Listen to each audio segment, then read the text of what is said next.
C'est un projet à la base qui était destiné à redonner la parole à des gens qui ne l'avaient pas, mais le tout ancré dans un espace urbain.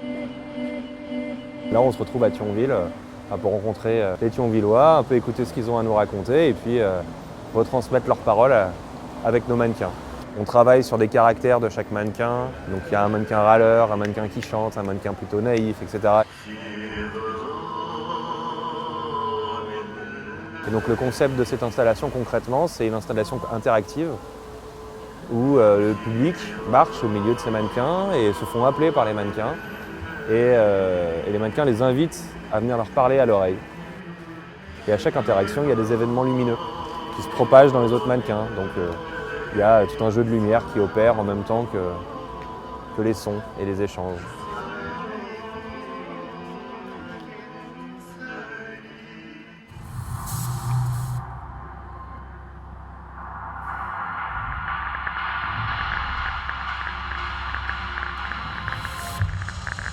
Quanta, c'est une install qui est basée sur une notion de perception, de réalité, où vraiment la réalité peut être difficilement jaugeable, savoir si elle existe réellement ou pas. Et mon but est un peu de créer des failles dans cette espèce de réalité pour arriver à proposer un nouveau type de vision sur un espace. Et le but du jeu, c'est vraiment de jouer avec sa perception et son environnement, quoi.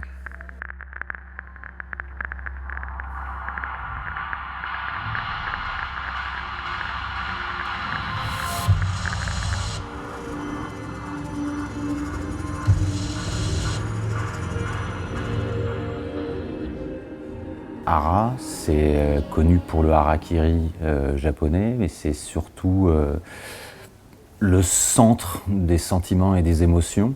C'est une façon pour nous de mettre les gens face à une idée, une image, et qu'ils soient vraiment pris dedans, qu'ils soient obligés de rentrer dans l'installation et de la subir un peu. Pas mal de volume, il y a de la fumée, il y a des flashs lumineux assez forts, des motifs qui changent en fonction de la musique, de la bande-son.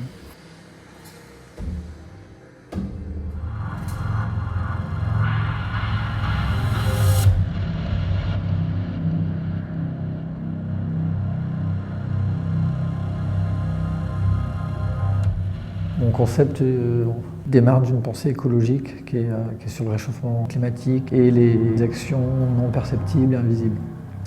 Un peu comme le principe de l'effet papillon, c'est-à-dire qu'un battement d'aile d'un endroit peut générer un anticyclone à un autre. Du moment qu'on se déplace, on va perturber l'environnement, donc déplacer de l'air, et ça va se répercuter sur la flamme. Et en fonction des mouvements de la flamme, ça va libérer des bulles d'air dans les colonnes d'eau, qui pour moi représentent l'eau qui s'évapore, la fonte des glaciers. Il y a un phénomène d'ébullition qui se crée.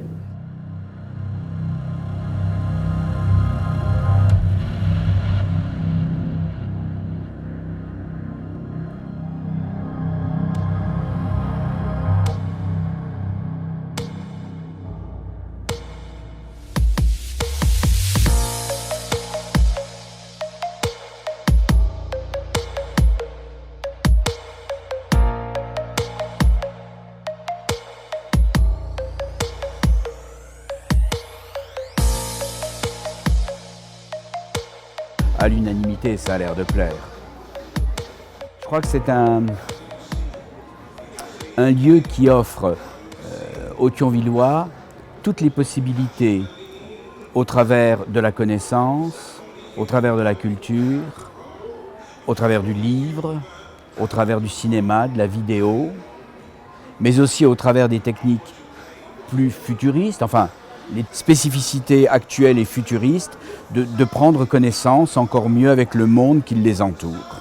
Outre la possibilité de pouvoir profiter de ce lieu et s'enrichir dans ce lieu, pouvoir aussi, et en particulier, là je m'adresse aux jeunes, découvrir tous les métiers du futur, en particulier les métiers qui sont liés au numérique, pouvoir ici les appréhender, les connaître et peut-être grâce à ça trouver des orientations professionnelles vers ces spécificités qui vont tout de même dominer ces prochaines années.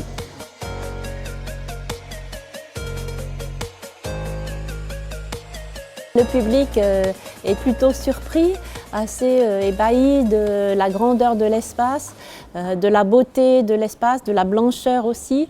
Il adore déambuler aussi sur le toit.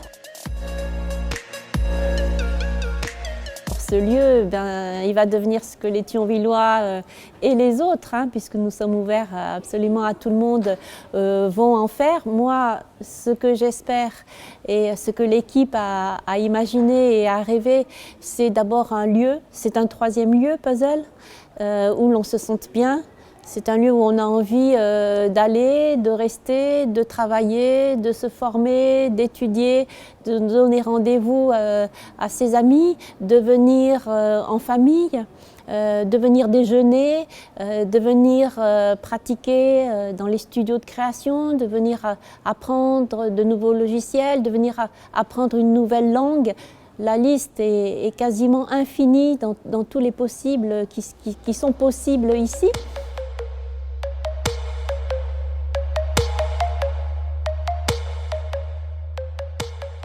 Je pense à un apport culturel, parce que c'est ça qui peut être intéressant, c'est voilà, d'avoir des différents pôles où la population peut dynamiser une curiosité. Je pense qu'il faut vraiment que ça devienne un lieu de vie, dans le sens où il y a pas mal de collégiens, de lycées autour. Je pense que c'est un peu à eux de s'approprier le lieu et d'en faire que ça devienne quelque chose. Si eux, ils arrivent à se l'approprier, je pense qu'après le reste de la ville se l'appropriera. Et ça peut devenir un incontournable de la ville de Thionville où les gens aiment s'y retrouver, discuter, papoter, parler bouquins, films, musique. Un lieu comme ça ouvre, ça apportera forcément, et le challenge est toujours de faire venir les gens dedans pour que ça leur apporte quelque chose. Donc il ne faut pas qu'ils en aient peur. Donc je trouve que déjà, architecturalement parlant, ils ont fait quelque chose qui peut accueillir, donc ça c'est pas mal. Mais, et puis le fait qu'il y ait vraiment des choses différentes, des ateliers, plein de choses, ça va sûrement brasser, donc ça aussi c'est très très positif. Je pense que c'est une vraie chance et que ça peut vraiment amener les Thionvillois à développer la création et à se rencontrer, à travailler autour de projets. Après, j'en sais rien, l'avenir nous le dira, mais je trouve ça assez incroyable et c'est un très beau lieu quoi.